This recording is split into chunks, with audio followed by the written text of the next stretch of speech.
Hello guys, maadjong adlaw sa tanan, maadjong adlaw nga Biyernes sa tanan. So ani nasab ko, Tata Melanie. So karon guys, diyan ako sa room. Magpa-check pag-abot na ako. So time check guys, it's already 6:45. Medyo dili kay tantong sayo ko karon guys, tungod kay akong bana dugay na kalakaw. Pero at least before 7 ko nakaabot diri sa eskwelahan. So kani nga video gikan ako nag-open sa among HE. So before ta magsugod sa tong seremonyas guys, as usual, maghapnig sa akong gamit, magnarapos sa akong table kay abog. No? So before ta magandam sa atong seremonyas, so matuas ang hinluan ni atong lamisa kay persang abuga. Abog maskin og hinluan every hapon, abog jud siya. So mao lang atong hinluan guys ang akong table.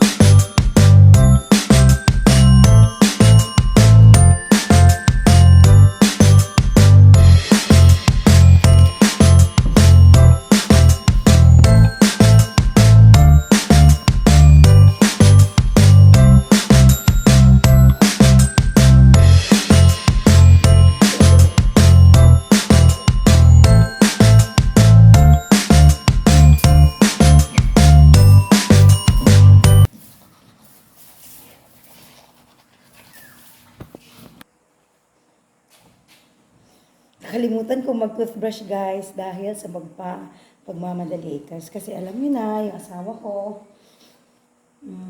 alam niyo na guys, yung ating mga asawa ayaw maghintay ng matagal. Kaya nagmamadali ako. Dahil sa pagmamadali, nakalimutan kong mag-toothbrush.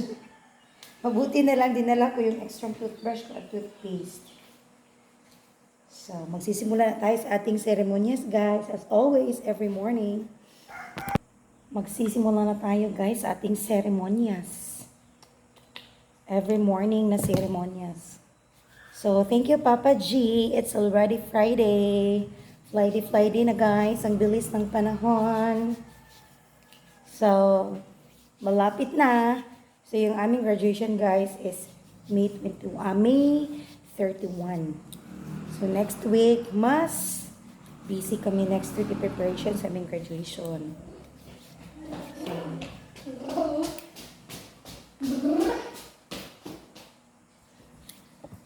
Magsisimula na tayo sa ating seremonyas.